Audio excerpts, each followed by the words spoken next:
Commissioner Waldridge, Present. Commissioner Thompson, Present. Commissioner May, Present. Commissioner Unger, Present. Mayor Wilkerson.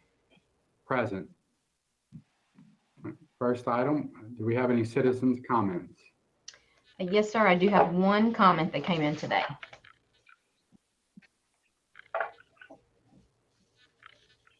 You want me to go ahead and read? Yes, please.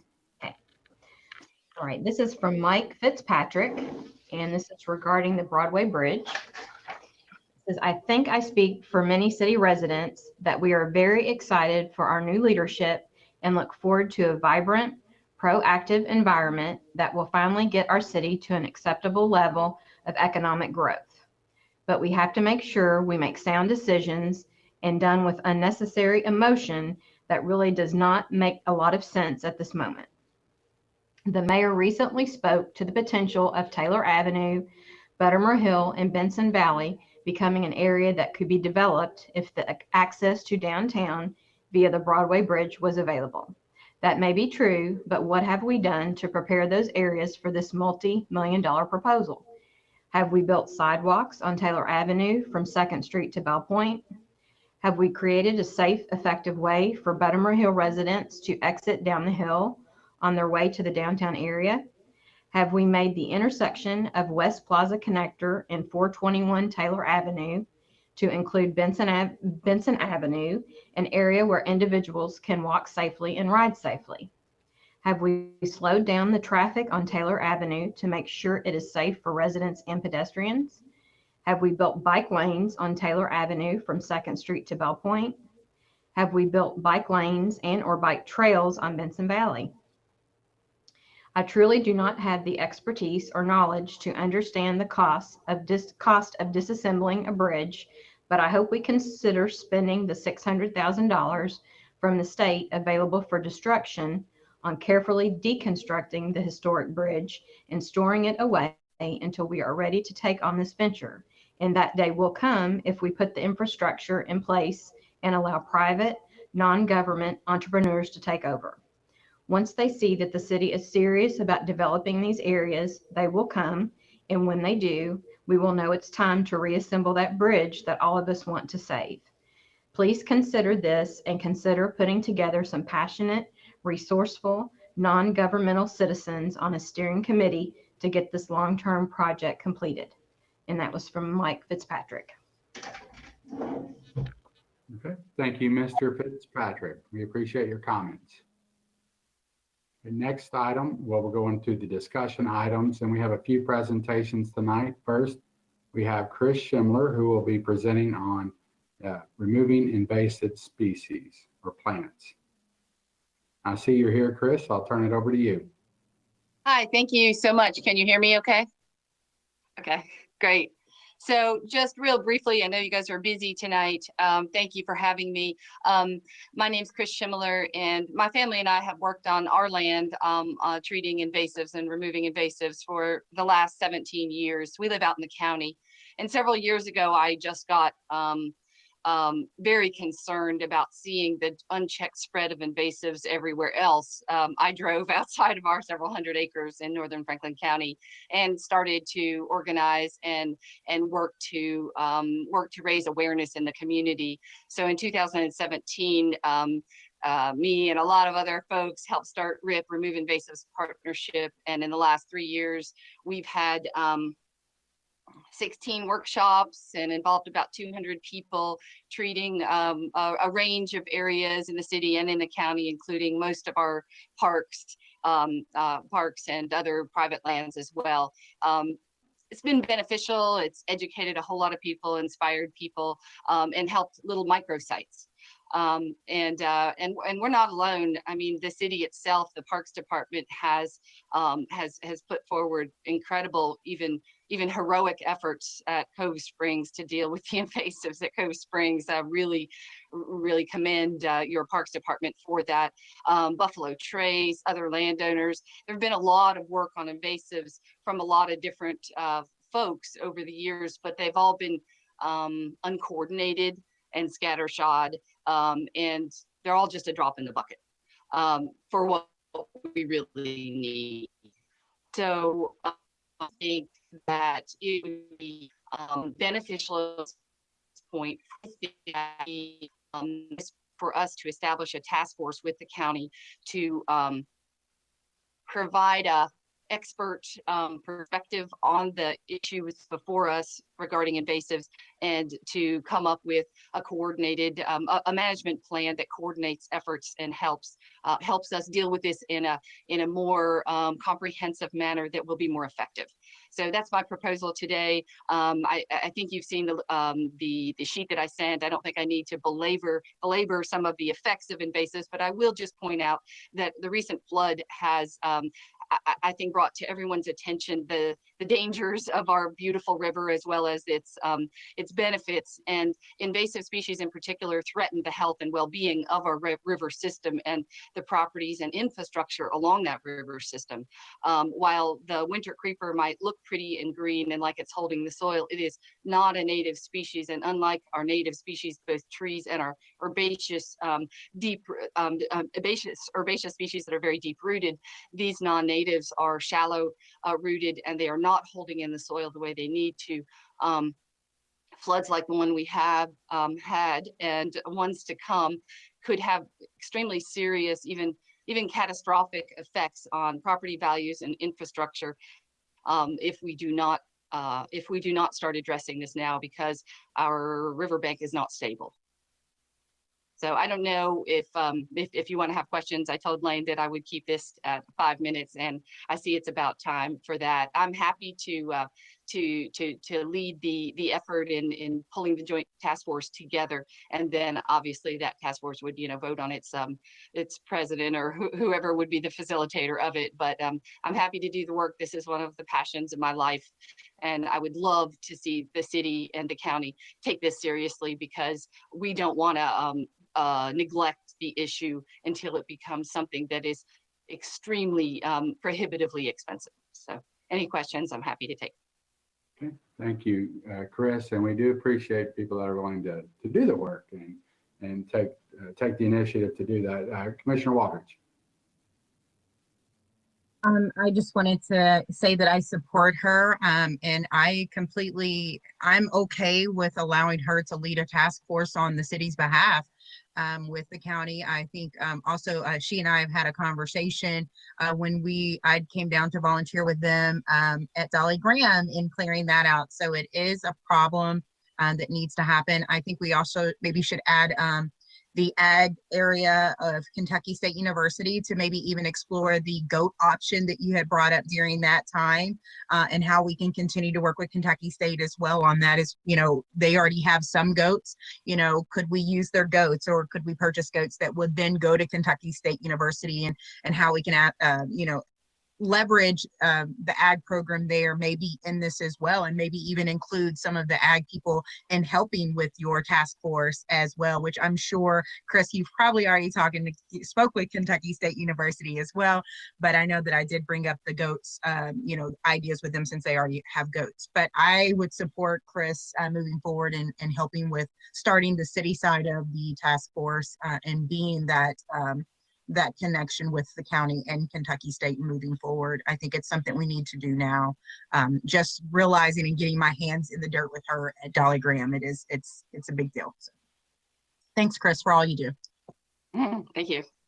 Thanks, Commissioner Waldridge. Any other questions? Commissioner May. Ms. Schindler, thank you again, as we've all said, for your time. We really appreciate it. This is just for me to a little education here. I understand, aesthetic values being compromised, recreation, wildlife habitat, diminishing tourism. I'm, concerned about how this plays into diminishing tourism and the direct effect it has on it. So it's more of a question just for an educational purpose for myself, to inform myself a little bit here. Oh, well, diminished tourism, people come to Franklin County to enjoy the river and the Elkhorn Creek because of its natural beauty. Some of these invasive species are poised to permanently displace native species, including tree species. So who wants to go recreate in an area with a monoculture of, a mid-story bush? You don't have the birds, you don't have the diverse flowers, the wildlife. It's it's coming our way. I mean, I can take you to many different sites to kind of be able to show you firsthand what it looks like in an area infested with, for example, bush honeysuckle, where there are no baby trees, if you will, no saplings in the understory below a canopy of a bush honeysuckle infestation. So that means that those canopy trees that exist, after they die, there are no young ones to take their place. And so we, are left with a situation in which the natural systems that we all rely on to provide these services that create our comfortable lives, pieces of them are unraveling. We can't just assume that our forests are going to naturally regenerate with infestations like this. And we need to act now so we can maintain those natural systems that support our quality of life. Thank you very much. I appreciate it. Any other questions, comments for Chris Schindler? Okay. We do appreciate your time, Chris, and we will take this up, and it sounds worthwhile. And we all saw your summary that you sent over, and it sounds well organized and something we can act on. So thank you. Thank you. Just let me know what I need to do. Thank you very much for your time and consideration. Okay, thank you. Bye, Chris. Bye. Okay, next presentation, we have Ed Poe with Focus on Race Relations. Do we have Ed on camera yet? Is he here yet?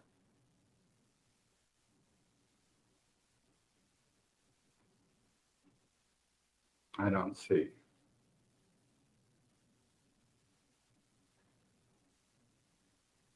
Okay, we can come back to that. So next we have the Arts Master Plan. Do we have Amanda Golden? There she is. Hi, Amanda. Hi, everyone. Good evening. How are you? Doing well. And we'll, let's see here. Let me bring you up here. Okay. So Amanda, if you wouldn't mind presenting us with the executive summary of the Arts Master Plan, we appreciate you being here tonight. Thank you. Absolutely, Mayor. Thank you so much. Are you able to give me permission to share my screen? If not, I can talk through it without the slides, but I know it's a little bit exciting with I'm them. not able, but I know someone can probably help you there. Give us 1 second. Ms. Golden, you have permission. You're a presenter. Okay.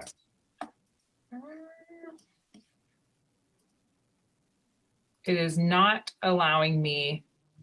There we go. Oh, wait.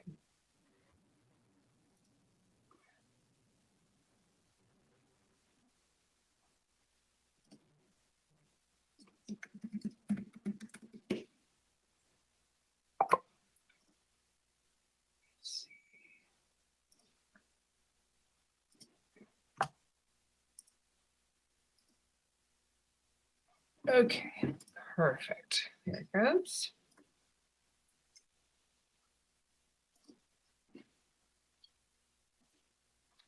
Wonderful. You all able to see that? We can. Okay, wonderful. Okay.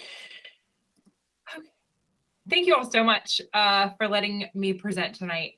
We have had a wonderful time working in your community in the last about 9 months. As you all know, you were all awarded the NEA Our Town Grant in 2019 with the help of Frank Arts. And we spent the better part of 2020 working through helping the community articulate what their vision for arts and culture in the future is. We heard many times, well, why are you doing this during a pandemic? And we felt, what better time to be thinking about arts and culture and what the future looks like with arts and culture than in a pandemic, when people are moving a little bit slower and thinking about all the things that matter most to them. So tonight I'm going to quickly cover the planning process and then how we divided the information that we collected, which was we divided it in two separate buckets. The first is about cultural development and the second is about public art. And then I hope that you all have prepared some questions for us, as this document is pretty robust and has a lot of information in it. So we started our process with the community, as I said, through a variety of different opportunities to participate in conversation about what the future looks like. So we held a series of stakeholder meetings through a list of people. We had about 45 people who were on a list, and these were leaders, business owners, some elected officials, and also other arts administrators in the community, and really asked them how arts and culture lives in Frankfort, what its role is in the identity of the city, and how it creates a sense of place in the community. And then ultimately, what it is that those people were interested in seeing in the future for arts and culture. From there, that really helped us understand, kind of the broad context of arts and culture in the city.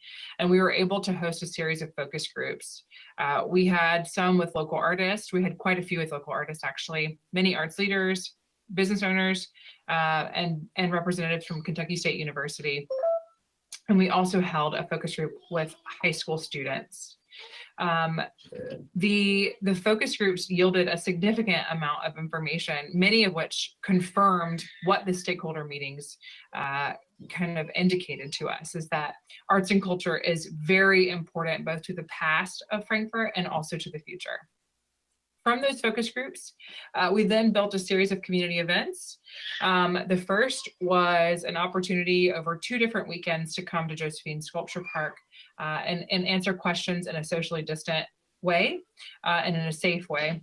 Participants were asked to walk around and enjoy the grounds there at the sculpture park, and then think about what the future looked like and where arts and culture investment should be focused. And then we also held the same questions and opportunities for feedback downtown at an art walk event. So we had, some multiple opportunities for people to participate despite kind of the challenging situation that we were in. And then in addition, we had incredible participation on Frankly Speaking. What a great tool and a really engaged community there. And in addition to all of those different opportunities for providing feedback, we also explored all the different cultural assets that you have. And for a city, for a city that is your size, there are quite a few really wonderful assets within your downtown core, and then also throughout the entire city and out into the county. We then compared all of that information to 3 different cities, and you can take a look at all the data that we pulled and collected from them in the document. I won't go through all of those items with you here, but it is pretty interesting to understand how those comparable cities are thinking about arts and culture. So there were some key things that we heard during the community feedback. Any art investment in Frankfort really should be for everybody to experience and enjoy. We heard over and over that the people of Frankfort desire a considerable amount more of creativity in their built environment, and provides a really unique opportunity to become a destination within Kentucky. Many also felt that creativity in the city has been under the radar for quite some time, and that there are disparate kind of efforts kind of happening, but this plan and the city can really be a partner in pulling all of those things together and becoming, kind of the brand creator with arts and culture. We talked a lot about youth and access to programming and activities, which would help obviously link to creative thinking and problem solving. And then ultimately, we've all learned that anything that's in an outdoor setting that promotes gathering and also wonderful opportunities for families to get outside has been something that we have all desired, somewhat desperate for throughout the last year, and arts is a major part of creating those spaces. And then ultimately, we determined from all of those conversations that we asked ourselves the question, from all those conversations, who does Frankfort want to be both perceived within the state and then also nationally? And the community, along with some of the best practices that we use to examine, kind of the outcomes of the conversations, is that Frankfort should be known as the public art capital of Kentucky. We want Frankfort to be known as a city that's welcoming to artists through continued investment and creativity, and to be known as a city that celebrates the creativity of their residents. And ultimately, all of those investments should really be connecting us to each other, providing opportunities for us to connect to one another, telling the story of our city. They should be bold, they could be adventurous, but also reflecting that spirit and soul of who Frankfort is. We're talking about increasing the draw with these investments, and then also be a uniquely Frankfort experience. So how are we going to do that? As I said, we divided the outcomes and the recommendations into two separate buckets. And the first is about arts and culture generally. And, again, we're talking about the vision being becoming the public art capital of Kentucky, becoming a city that's welcoming to artists through continued investment and creativity, and to be known as a city that celebrates the creativity of their residents.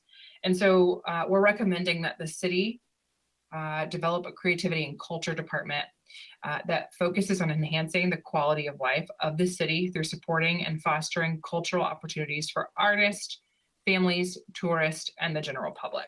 And we have a couple of strategies to achieve that. And before I begin talking about these strategies, I want to say it's very important to understand that the adoption of this plan does not bound you to putting a financial investment behind these strategies. It's only essentially adopting a plan that gives you direction and gives staff direction on how to move forward when it comes to arts and culture. So again, when we're recommending that you hire an arts professional to join staff, that is not something that would happen immediately upon the adoption of this plan. Of course, it would have to go through all of the proper vetting that you all would examine any new hires with. So the first is to hire an arts professional to join the staff and be responsible for all the cultural programming in the city, including managing the new department, which will be, kind of the big umbrella that holds all of this new programming, including the Frankfort Public Art Program, and staffing the commission that we're ultimately recommending. The second strategy is to establish the voice of the community with the Creativity and Culture Department through seating this commission. So one of the things that we want to be very aware of when we're thinking about what the future of arts and culture holds is that you all as city commissioners are removed from having to make those decisions.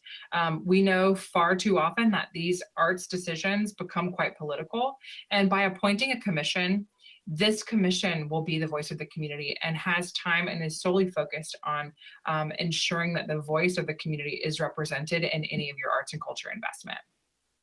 The third strategy is to complete a cultural facilities master plan in which you take the inventory that we've developed and understand what the needs of those facilities are should they be owned by the city.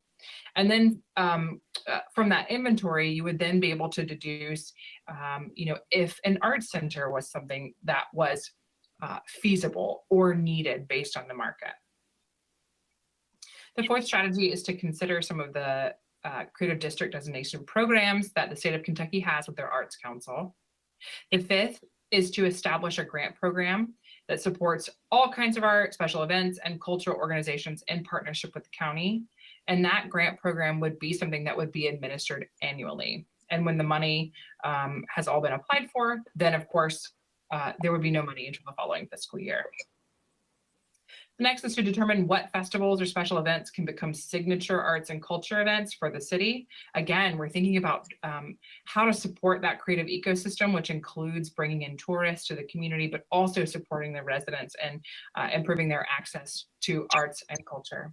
The seventh is to integrate artists into the everyday workflow of the city through an artist in residence program. And then finally, the eighth is to explore the viability of a creative incentive program, which is in further detail in the document, but essentially allows private development and other partners to explore how to, receive other benefits in their development if contributing to arts and culture within the city. And again, we're coming back to this, this big vision, which is Frankfort as the arts or as the public art capital of Kentucky. And in order to become that, we've developed a couple of strategies to achieve that vision. The first is to formally establish the public art program through the ordinance adopting this plan and the public art policy that follows in the appendix of this document. The second is that the Creativity and Cultural Department Manager, which we addressed in the strategy 1 for the overall cultural vision, would also oversee this public art program. The third is to adopt funding mechanisms to provide dedicated, sustainable funding to the public art program. And then the fourth is to expand the mural program through the establishment of a grant program that utilizes money generated through the special event permitting process to partially fund new murals on private property. And I hope that provided enough context. I know that you have probably all spent some time with the plan, but I wanted to leave plenty of time for discussion with everyone rather than just continuing to rehash what you've all read. And thank you so much for listening today. And I look forward to your questions. Thank you for presenting. This is exciting. And I know that, well, I believe that the more creative we are, the more prosperous we'll become as a city. I think that, when you get a bunch of creative people together, sparks will fly and things happen. So I'll open it up for questions for Mrs. Golden. Commissioner May. Thank you so much for your time. I really, I have to agree with the mayor's points that we're very excited to have the movement and the conversation about how we can really step up the public arts program. And I think it's exciting. One of the things I would have just as a question through your experience in doing these before, or sounds like an opportunity to continue to incorporate local students, both on the high school level and especially at the university level, potentially through this program. And I know that's been a big issue with a lot of members of our community was we have such amazingly talented, smart individuals that are looking for ways to incorporate their time temporarily while they're here in our community at university.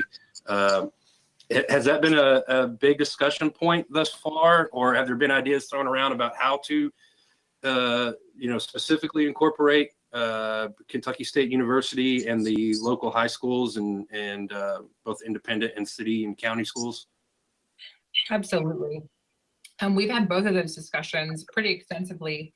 One of the ways that we hope to continue to engage Kentucky State University is by making sure that they have an opportunity to have a seat on the commission. So they would be involved with the city in helping make decisions and hopefully be able to bring some of their students and really begin to foster a collaborative environment between the city and their public art program and the university. And then of course, connect that town and gown relationship and really improve upon that. And what better way to do that than through the arts? As far as it goes with youth who are not in college, so high school and middle school, there has been a ton of conversation about how to provide programming that is catered to them. And really, one of the ways that we were most excited about the city kind of stepping in and providing that educational opportunity is through the Artist in Residence program. We're not setting out what type of artist the artist should be, because we know that there are all different types of art that students are drawn to, including storytelling, the literary arts. I'm particularly interested in the music scene in Frankfort and how a musician might be the artist in residence. And so one of the requirements of that artist would be to communicate and to work with students and to really create projects that they can get involved with, because ultimately we're trying to create this environment that is all about creativity and really does celebrate that creative soul and spirit of Frankfort. So yes, absolutely. Great question. Very important. And I hope that engaging both youth and college age students remains at the heart of this program. Thank you.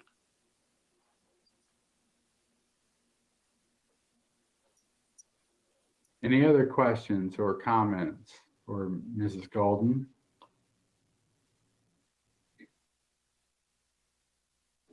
Commissioner May? Sure.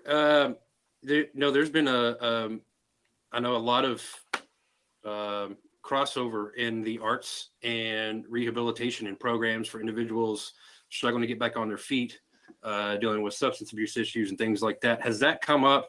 And I do apologize. If it's in the former master plan, I need to tell you that I have skimmed through it. So if it's addressed in there, I apologize. But through working in community outreach programs like that with the arts as well, as far as working to address, individuals that might be struggling, and I know that has worked for some communities before. Has that been something that has come up with our particular master plan? Sure. We have had a lot of conversations about organizations that are working in that space in Frankfort. And while I didn't recommend in this plan that Frankfort become someone who develops and creates that programming and executes it, we do recommend you creating this program that people can apply to. And it would be my hope that the existing programs in Frankfort, who are doing a fantastic job, who should be a national model for what they're doing when it comes to the intersection of arts and rehab, is that you guys would be able to be a funder of some of their programming, and perhaps some of these other programs like the Artist in Residence could collaborate with those existing organizations. Thank you. Any other discussion? Commissioner Unger. Just want to say thank you for being here. A lot of work went into this. I know I participated on the survey from the Frankly Speaking.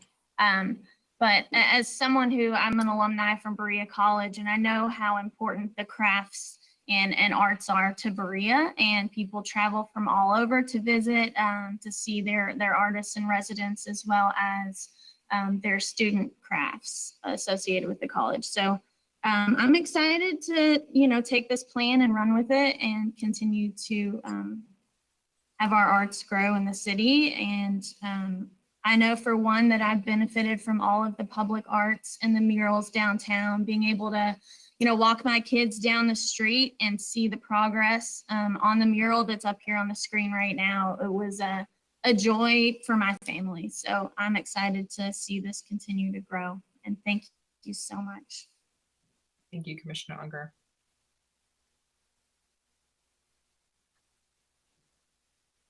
Anyone else?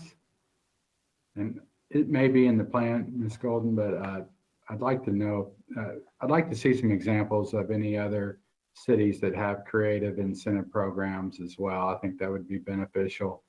We could see what other people are doing so we can get some ideas there. Absolutely. I can provide. That'd be great. And I think any next steps the next step for us would be to adopt this plan. I think we would direct staff, we'll put this on a voting meeting in the future. I do appreciate your help, and I appreciate you being here tonight. And if no one else has further questions, we'll thank you and have a good night there. Thank you all so much. Have a wonderful evening. Goodbye.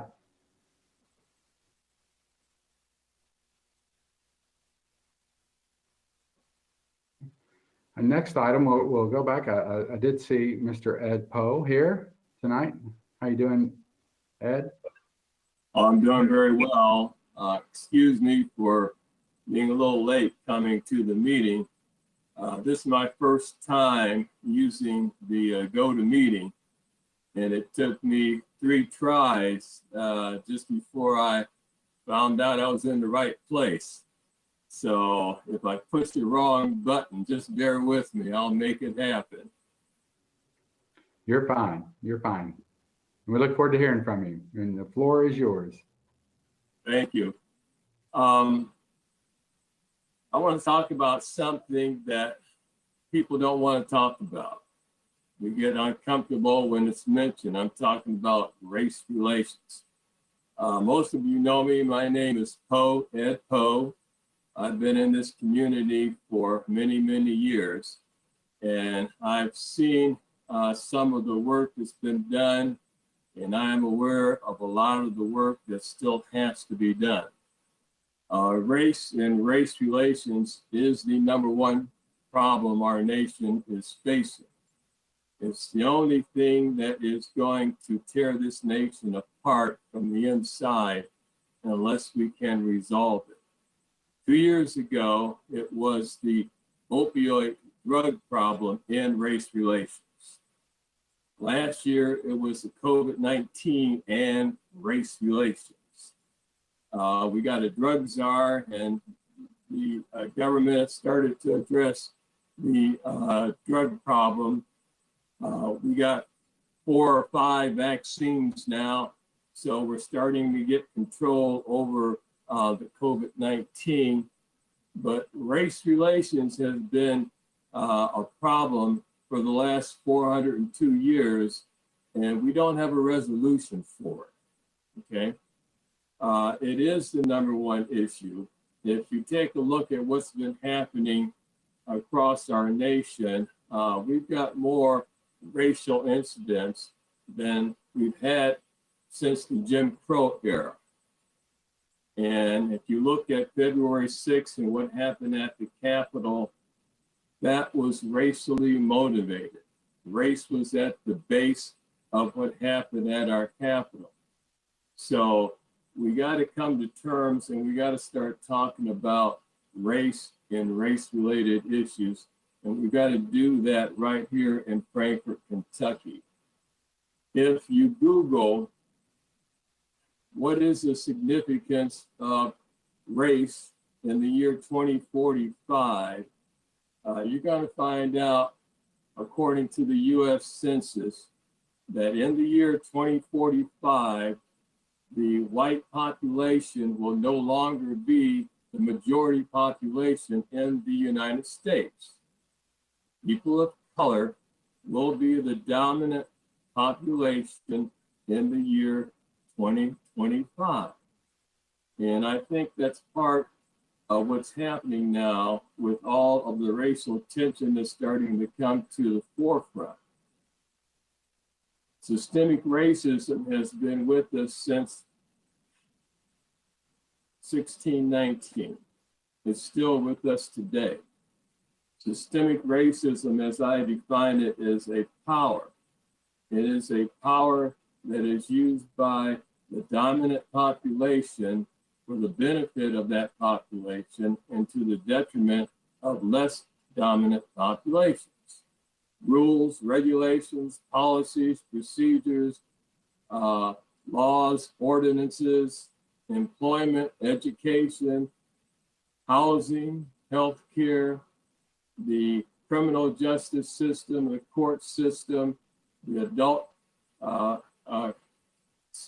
juvenile court system, the penal system. These are all systems that respond to power.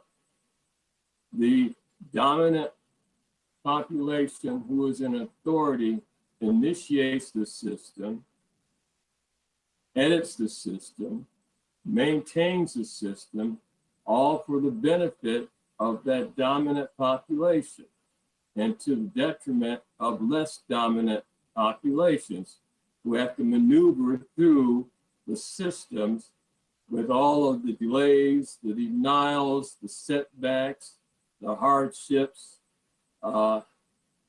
And if we take a look at the year 2045, what's going to happen at that point when the white population is no longer the dominant population?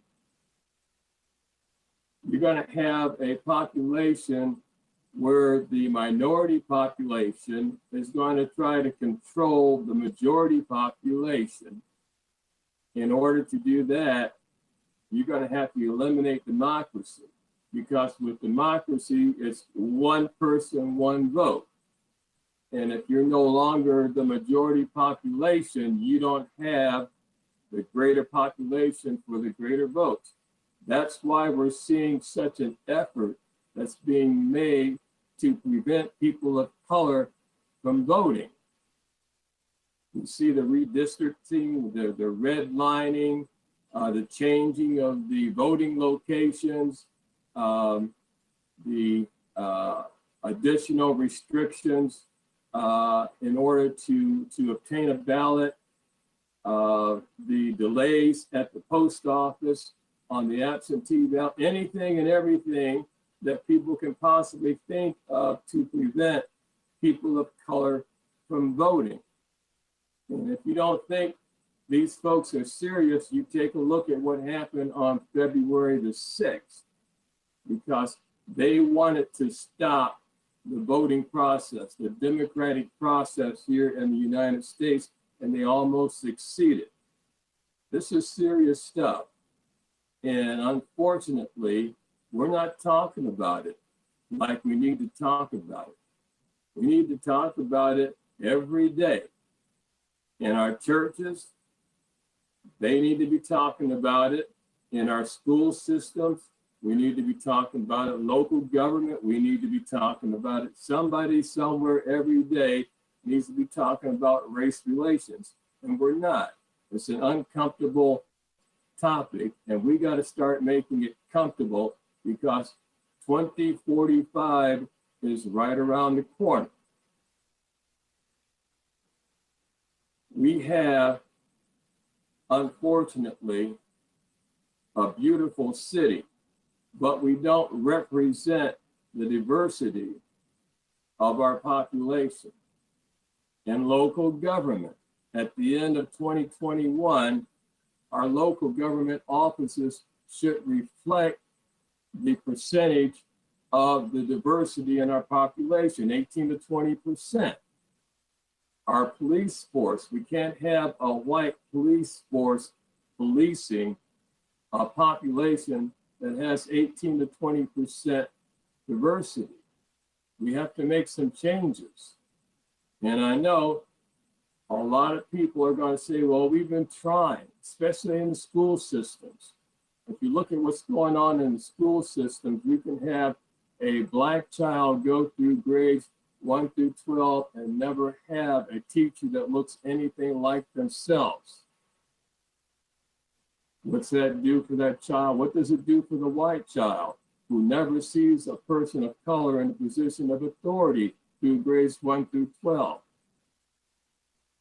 All of a sudden they say, well, people of color don't belong in positions of authority. They don't demand our respect. This is what we're teaching our kids. We have to change that. And all of the good intentions that we have are simply good intentions. Nothing more, nothing less. What's missing? Intentionality is what's missing. And I know you guys are saying, well, Ed, we don't understand what you mean when you say intentionality. Let me see if I can explain it to you this way.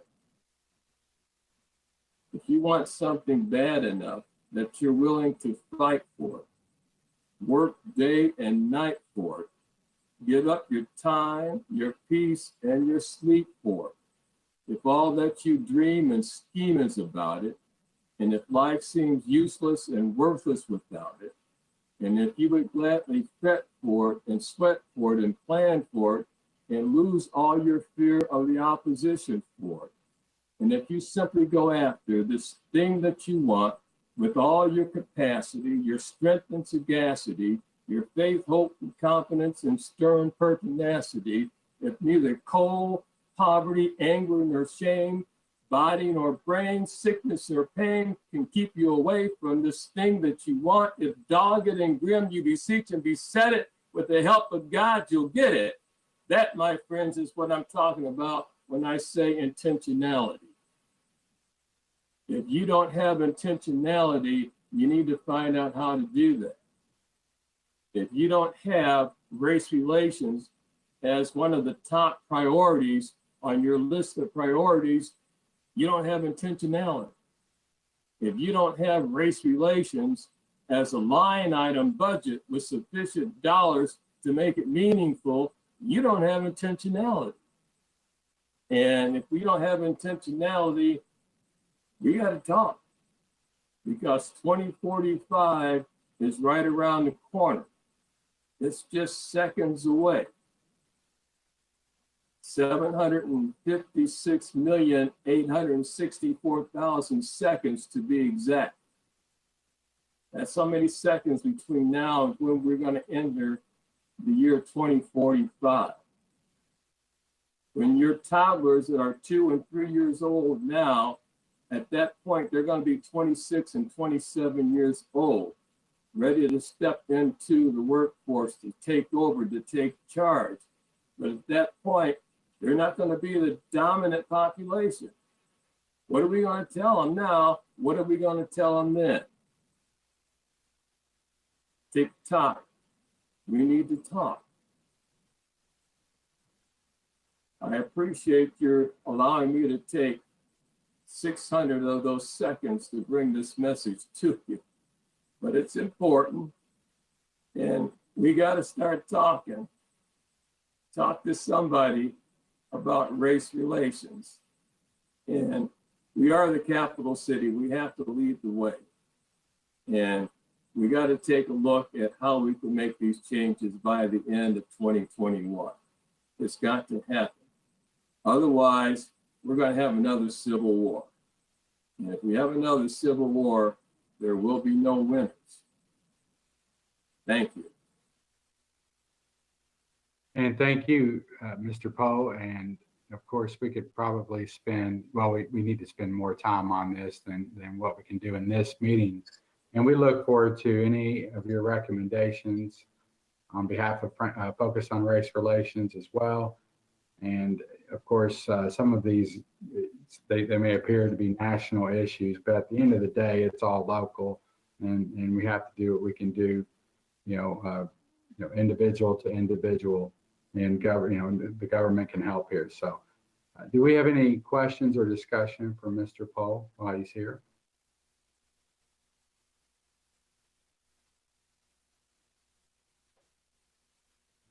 No.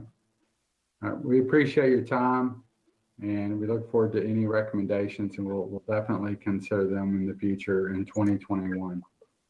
Thank you for the opportunity. And of course, thank you.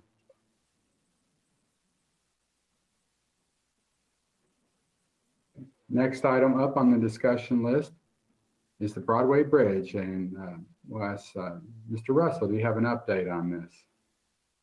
So I think everybody got a spreadsheet in their packet, maybe Friday or something like that, from Shermay, that had some numbers on there.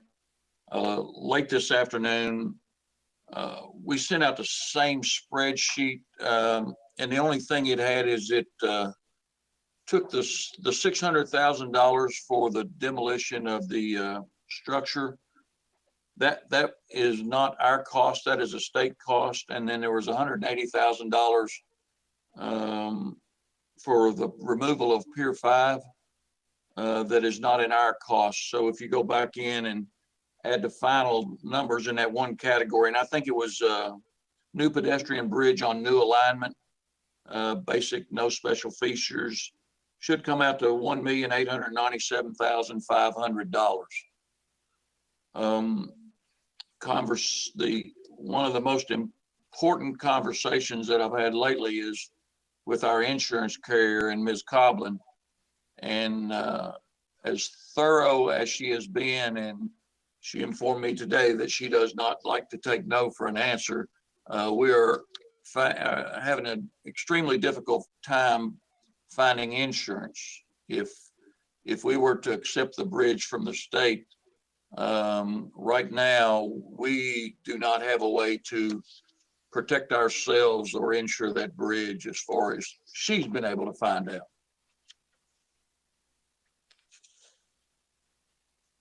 And thank you. And Tommy, we did, I think the last time see Commissioner Thompson, I'll just say, we did get an extension from the state to make a decision. I think originally they said at the end of March, and they've allowed us till the end of April on this to try to look at our options. So, Commissioner Thompson. Mr. City Manager, I guess my question is, in your discussions with Ms. Coblin, what is it about this particular bridge and the condition that it's in is preventing us from getting insurance on this? I mean, surely there are other bridges that are in disrepair and things of that nature that are insured throughout the state. Is there a particular issue and status of this bridge that is causing it to be an issue to be insured?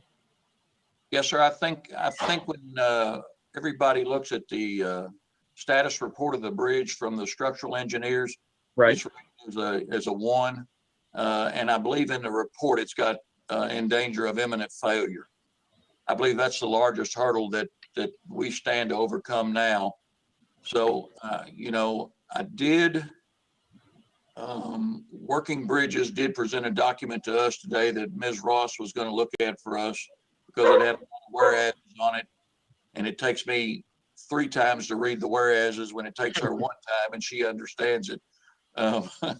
So we're exploring that option now because there were maybe Pennsylvania DOT, they had some way that they insured a bridge at one time and had Working Bridges come in and look at it and were able to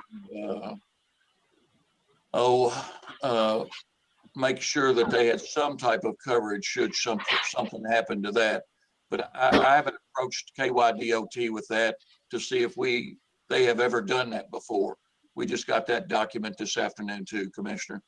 And correct me if I'm wrong, if we don't have any means by which to insure this, regardless of the status of what we do with it once it's insured, that answers the issue with regard to the bridge at that point, correct?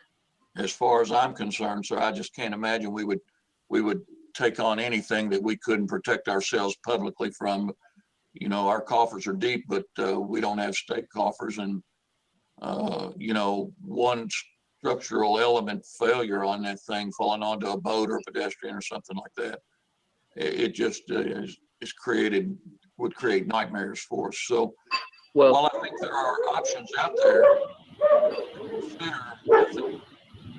without some way to insure ourselves, if we were to take that over, I think that's paramount as far as we're concerned. Are we, I know we have the extension through end of April.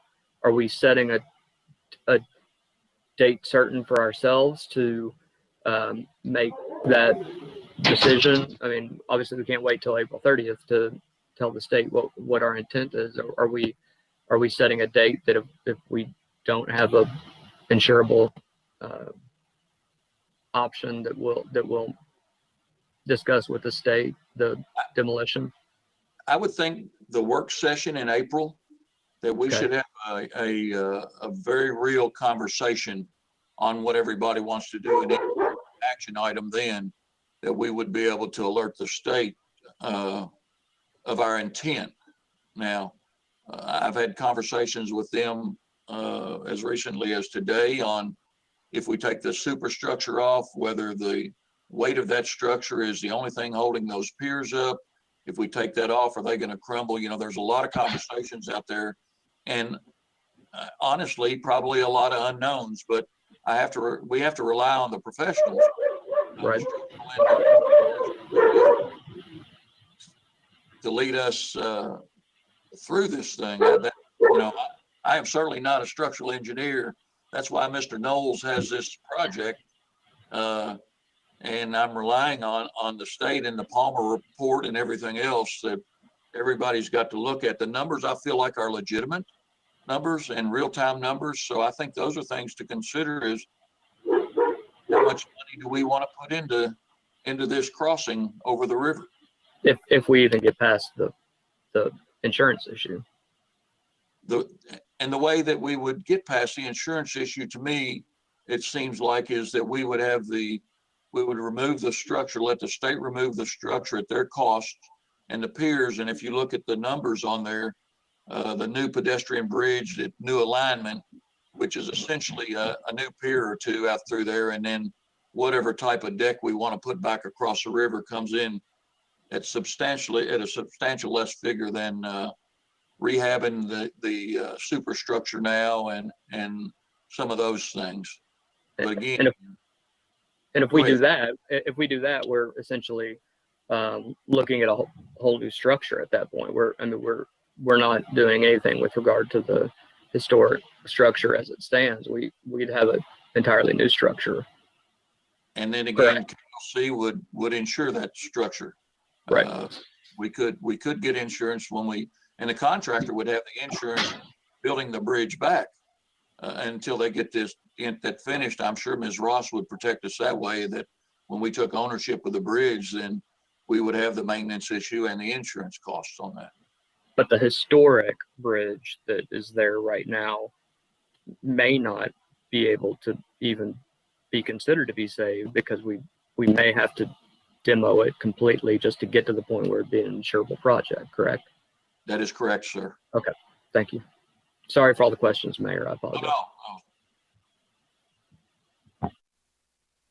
No, you probably asked a few that someone else was going to ask. So any other questions right now about the Broadway Bridge? Any other discussion? And yes, go ahead, Mr. Russell. So I would like to delve into this further. For any questions that you all have, if you would send them to me by email or something like that, then I will meet with the state and get the answers from their engineers as well as Palmer, and get Mr. Knowles to get us whatever answers you all want on whatever options we have. I know a lot of people are going to say that we have a lot of options, but honestly, without being able to insure the bridge, for us to take ownership of it before we can assure anything is not going to fail on that thing, is we're putting ourselves in a huge liability. And I'll just follow up. Commissioner Waters, go ahead. Before you raised your hand. No, I just wanted to say, I understand, you're pushing it back till April, and I think that this could be on our session for the end of the month for us to make some kind of decision. I just think that it is so difficult now to even find insurance for this. This is clearly telling us a red flag. It's clearly telling us that we have a huge project on our hands. If we can't find insurance, especially when Copeland, we brought them back as insurance and they've not been able to find it. I think, this is telling us what we need to do. As I shared with staff and Mayor was present, I think I still agree. I think the way to do it is let the state take care of what they need to take care of. And we then set something aside where we have an account that we are going to address this bridge in so many years when we're looking to that side, putting money in an account that can draw interest to make that an easy blow for us when it comes time to reconstruct a new bridge. Therefore, we can have insurance. And even if we were to find insurance right now, will it be the best insurance that will cover the city if anything does fall off of that bridge or anything does happen? And will it even be cost efficient for us to even afford insurance for this bridge? So that's some of the things that we need to take in consideration.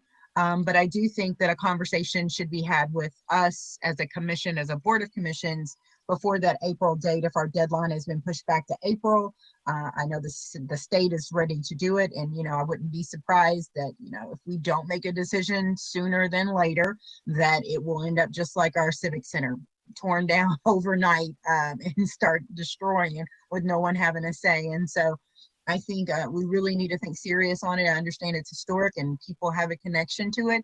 The goal is that we want to get from one side of the bridge to the other, and we want to do it in the most cost efficient way that we can. And I think a return on investment is huge here. And I also think that handing something such as this bridge over to us is really giving us a red flag and really putting a lot of liability on the city when we don't need that right now. Thank you. Thank you. And following up on what Commissioner Walter had said, I think the choice is, and from my perspective, at the very least, we have an opportunity to put some type of transit from one side of the river to another. We have the potential to make that a park or tourist destination. And the question is, do we have to rebuild something, or can we rehab the bridge as it is? And so I really think that there are two options, the way I see it. And if we're looking at rehabbing, we are running out of time with the state, but I do think we need to look at, is there an option for that the state can maintain ownership of that? I think that they have, well, I'm not an attorney, but they probably have liability protections that we don't have as a municipality. I think we need to explore that. And we also need to look at the workforce development aspect of this. Can we put together a program in a short period of time to rehab the bridge and keep it like it is? I think we have to explore that before we give up, but at the very least, we do have an opportunity. We want to make sure we have the opportunity to take over and rebuild something from one side to the other. Commissioner Thompson. Mayor, I really, it's unfortunate that we may be put in a situation that we don't have a lot of options, and the state may not give us many options. Unfortunately, when bargaining with the state, we've learned over the years that they end up holding more chips than we do. But be that as it may, I still think there's a possibility of having a development plan for along the river, and utilizing that, just like Mr. Fitzpatrick said in his letter, that develop that completely with a plan, and use that. And we just may be a couple years away from realizing that. It's unfortunate that we're just being put in this position that you got to make a decision right away. But just because the structure may come down doesn't mean that there may not be a structure that replaces it in future plans. And I think that's something to look forward to as well.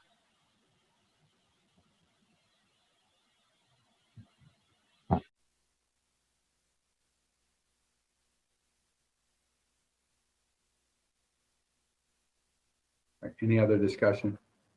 Okay.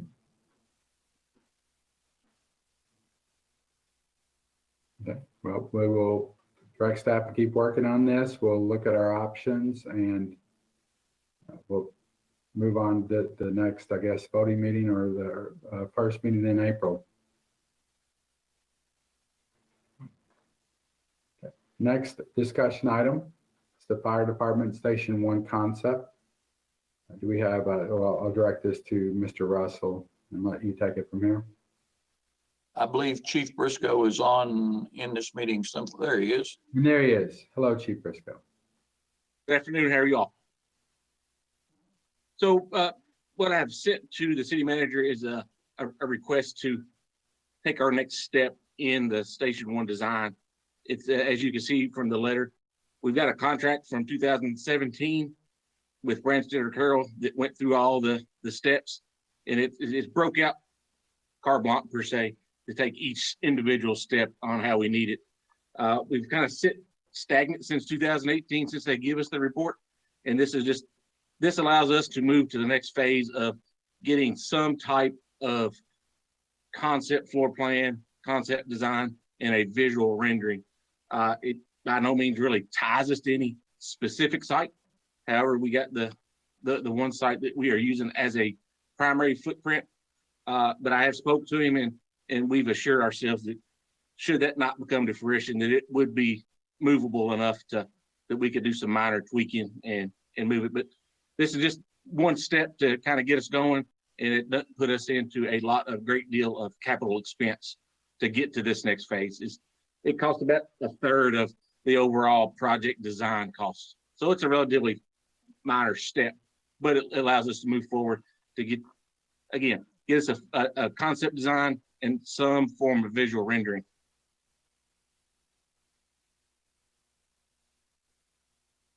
Thank you, Chief. And we have questions for the Chief. Commissioner Thompson.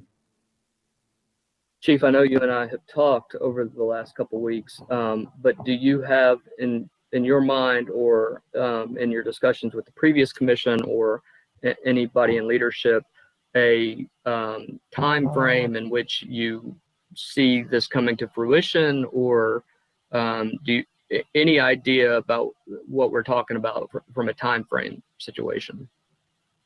I think when we originally started out in the 2017, it was once the bond was free from the public safety building. And I believe that was somewhere in my memory is the 2023 is when it came off, and that could come off a little bit quicker. But when we dived into this project, that was the goal of not moving too fast, space it out enough to where we could not put the city in a lot of financial constraints until the public safety bond was paid off. I still think that's a meaningful goal. And I think that's what we should shoot for, but ultimately that will be the ultimate decision of whichever commission is in-house when we push forward the next phase. I know we had talked about the pick pack location was one that you had discussed. Is there other locations that we haven't discussed that are also options at this point? I think when we went through the assessment phase, we looked at 17, 18 different locations. But as we sit here today, and I'm before you, the pick pack site is the one we've currently got that will house a footprint large enough for a public safety infrastructure fire station. As we sit today, could something come up in the future? I don't know, but to maintain a footprint on 2nd Street in this important corridor, pick pack is a site as we sit today. Gotcha. All right, thank you.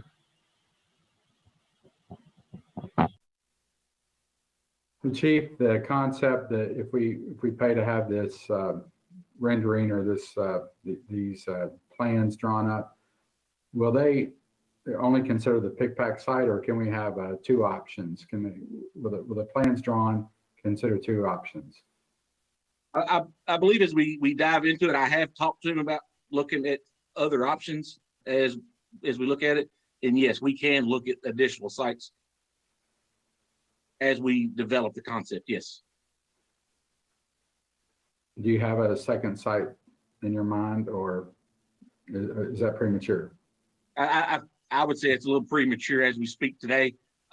This project, even going into the next phase, is about a 3 to 4 month journey that we'll go through. And I think that we can still look at some of the preliminary sites that were selected and kind of use it as a base. Thank you. Yes, Mr. Russell. And that's what I was going to say, Mayor, was that if we get this design on this piece of property, if we find another one, we could essentially overlay it and see what the property would be necessary, because it probably would exclude some properties that perhaps we would be looking at, and we'll have a good idea on how much property we need to get this design of a new fire station in there.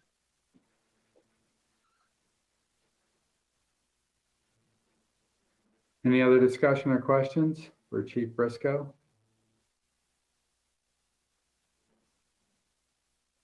Okay, we can move this to a voting meeting in the future.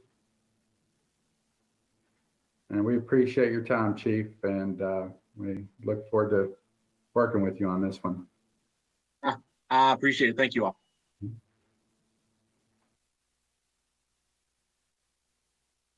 Well, that's the end of the discussion items. We'll move on to the action items. Mr. Russell, I will ask you to navigate us through this one. Number 5, the action item for the Board of Commissioners. Yeah, number 6.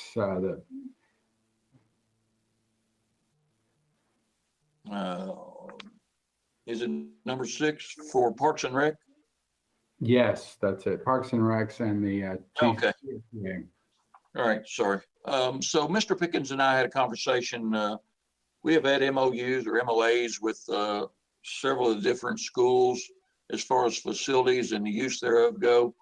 Some were paying a small fee to use some of the facilities, and I just thought that we would be better off during this time and age to do away with the fees and just ask him to police the grounds after they use them to make sure that everything is right. You know, Obviously, if they break it, they buy it, things of that nature. But I'll let Sean expound on that. I like I say, the fees were so small and we charged some, or we didn't charge some people. So I just was going to look at doing away and make sure that we could do an MOA that said that they would police the grounds and things of that nature.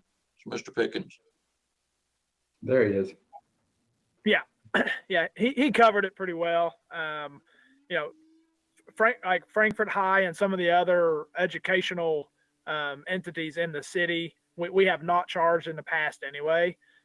So these entities are either you know, educational or nonprofit organizations that are in or around the city. So as Mr. Russell discussed, so we and Ms. Ross was in on those conversations as well. We talked about just trying to you know, keep it fair across the board and try not to nickel and dime and whatnot. So we decided not to charge. Basically, it lines out that Parks and Rec staff maintains the fields. You know, some of the bigger stuff, you know, the daily maintenance and the grass cutting and whatnot. But then the organizations that are quote unquote leasing the fields from us, they take care of the game day operations and prepping the fields for games and things like that. So, you know, we're not down there all day long every single night when these entities are having their events. But, you know, we have it ready to go for them, and then they take care of it from there. And we come in afterwards the next day and take care of things. So it's just kind of a joint operation. The Parks Advisory Board reviewed these MOAs in depth, and they were agreeable to them. So it did pass through the advisory board before coming before you all. So I'll answer any questions that you might have. Commissioner Unger? I mean, everything looks good to me, except for I did notice on the Frankfort Christian Academy MOA under the COVID-19 rules, it just says KSU instead of KFCA on that MOA. But other than that, I think it's a great idea, and that's all I have. Okay. Thank you. It's really nothing new that we haven't done in the past. We're just kind of expanding. The Christian Academies never used our facilities. It's growing in size, so they don't have any athletic facilities. So they've come to us, and we have the room and the capability. So we decided to basically expand to include them as well. So. Commissioner Thompson. Thank you, Sean, for all the work on this. I understand that it went through the advisory committee first, but was there ever any talk about, you know, the Soccer Alliance spent thousands and thousands of dollars on the upkeep, maintenance, and the use of these fields, and now we're essentially allowing Frankfort High and TFCA to use them for little to no cost. Is there a reasoning behind that? You know, I think I don't have a lot of heartburn over it. It's just that it seems like a lot of money went into that, and now the city is allowing this to kind of be pro bono. But we have costs that go into this. We have man hours that are going to go into this every time there's an event down there. So I just wondered what the thought process was and why we went that direction. Yeah, there was some discussion to that account, and it just back and forth between, you know, do we charge and how much do we charge? There was always, you know, a lot of uncertainty of what the fair amount is to charge and if we should charge at all. Some folks were, yes, we should charge, some were not, and some thought, you know, it was just really hard to nail down an exact cost and fair cost to get to put down. So the advisory board was pretty clear that if it was an educational purpose and a 501c3 or a nonprofit organization, that they felt comfortable moving forward from this point to not charge and to move towards attracting that sports tourism and attracting, out of town visitors and whatnot in the future as well. So, so that's basically the direction that we went. So I just don't want to set up a precedent. Some of the nicest fields and facilities in the state, they still charge for the use of those fields, and I don't want to set a precedent where we do it for Capitol View and then we or for the soccer fields, and then we want to change it for the softball, and there may be some questions about what our tendencies are, and I just don't want to set an example where we are essentially putting ourselves financially behind the 8 ball and leasing these out free of charge. And I don't want to. I just hope we don't go down that slippery slope.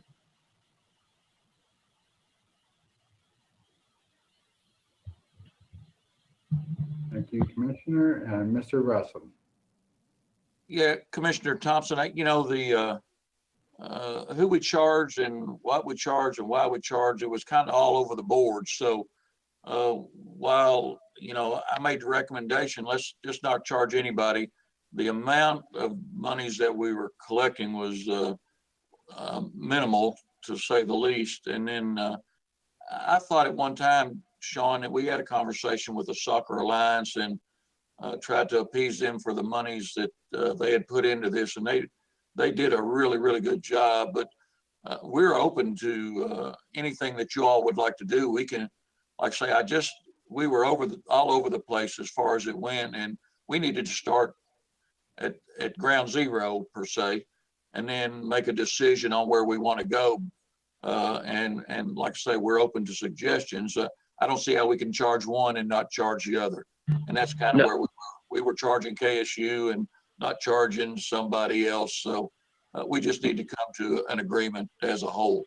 No, I wholeheartedly agree. I hope that I was able to relay that. My concern is if we throw our hands up and say, well, we're just not gonna charge anybody, then we are not taking care of the fiscal responsibility too. And I think that that's something to take into consideration. I totally agree. We need to have a plan and get these going, because I sent you an email today, city manager, about getting summer programs off and going. And this is just one of the cogs of that, of those issues. So I think any time we can come up with a plan that everybody's in agreement with, that's great. But if the advisory committee met and they agree on this, and that's not our purpose to micromanage them. I want to make sure that we don't get into a situation where we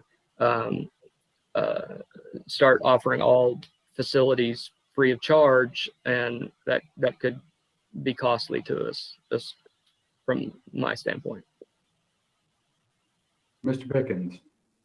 yeah, just briefly, just keep in mind, say a travel team from Lexington or Louisville or Harrodsburg wants to come in and use any of our fields for a tournament or a weekend long, we absolutely will charge those folks. Okay. Okay. It's not like fields are just open for free use. We're just talking our local community educational based institutes here in the city and Franklin County. Okay. Okay. Thank you for that. I was going to ask that too. So it is Franklin County, not in the city. I know KSU is in the city, TCFA is in the county. So correct. Okay. Well, if they're outside of the county, we'll charge them. Correct. Yes, sir. Any other questions?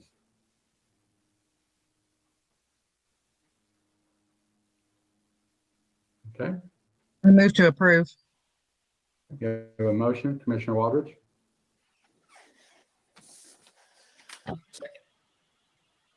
Is that a second by Commissioner May? Yes. Okay, we have a second. Okay, I ask the clerk to please call the roll. Commissioner Waldridge.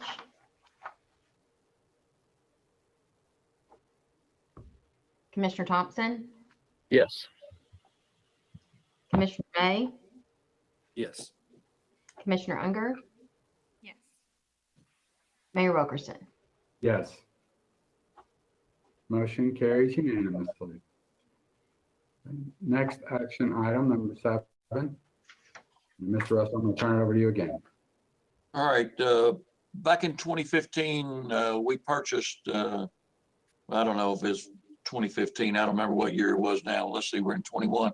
I don't know, it probably wasn't 2015, probably 18 or something like that.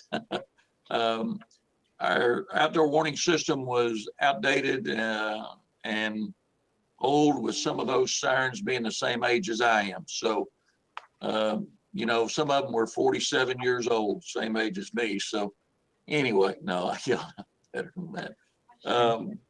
We have the opportunity to pay these off. I think the contract, Ms. Boyd said, after the 3rd year, we had the ability to pay them off with no interest or penalty.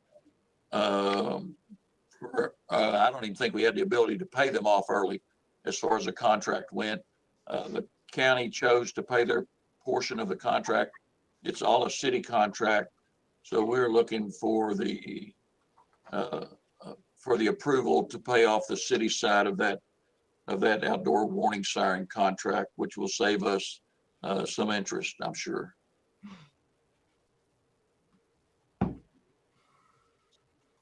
Thank you. Any discussion? We have Ms. Boyd, do you want to add anything on this? No, I think Mr. Russell did a fine job, and it was 2015, and we are going to save a little bit of interest. I was approached by the county treasurer about this. She and I have been back and forth with it a little bit back in February, and they sent their money, and I'm hoping that you guys will approve us to be able to pay those off, get some debt off the books. That would be great. Thank you. Mayor, I move that we approve. We have a motion, Commissioner Walbridge. Do we have a second? I'll second. Okay, Commissioner Unger, second. Okay, ask the clerk to please call for a vote. Commissioner Waldridge, Yes. Commissioner Thompson, Yes. Commissioner May, Yes. Commissioner Unger, Yes. Mayor Wilkerson.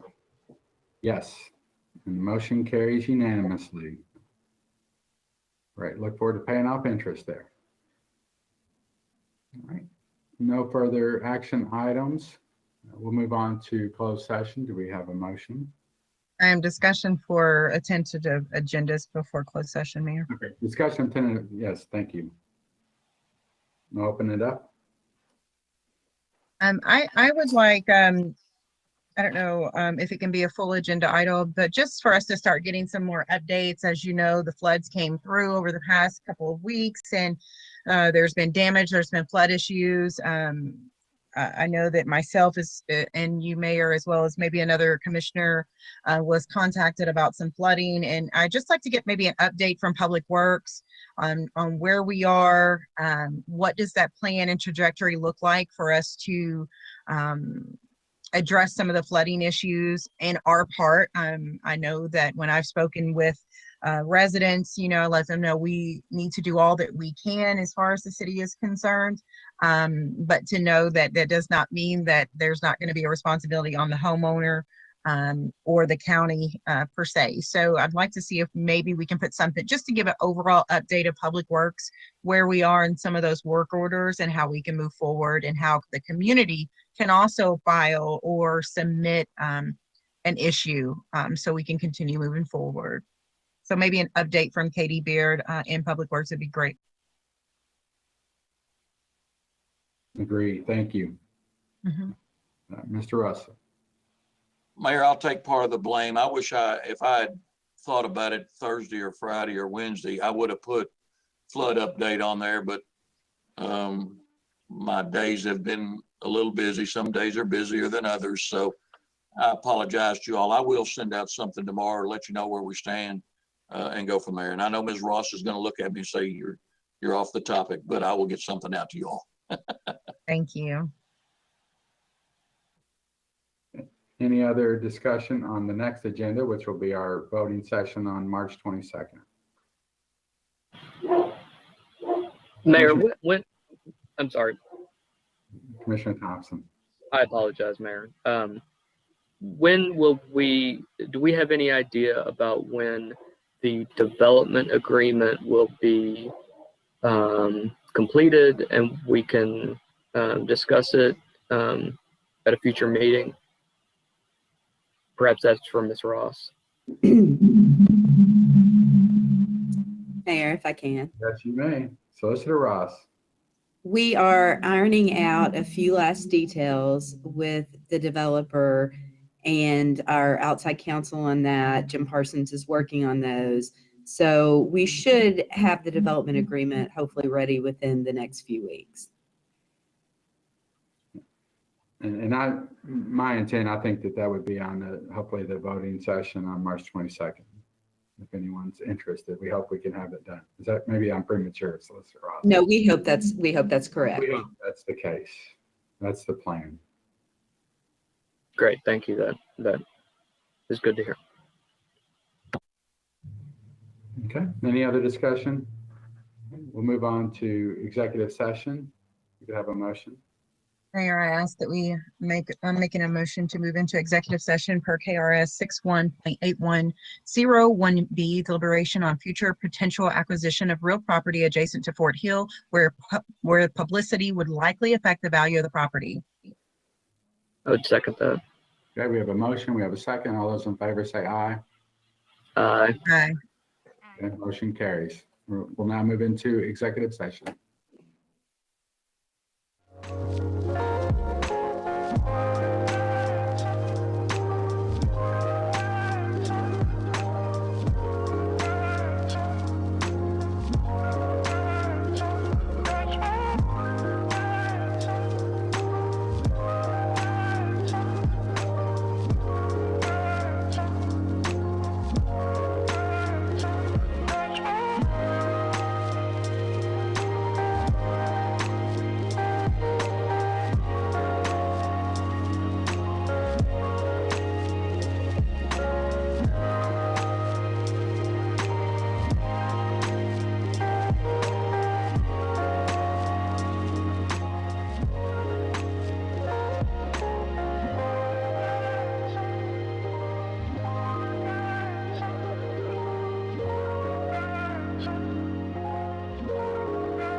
You're good, Mayor. Mayor asks that we adjourn. Okay, motion to adjourn. Second. Have a second. All those in favor say aye. Aye. Aye. Okay. Motion carries. See you next time.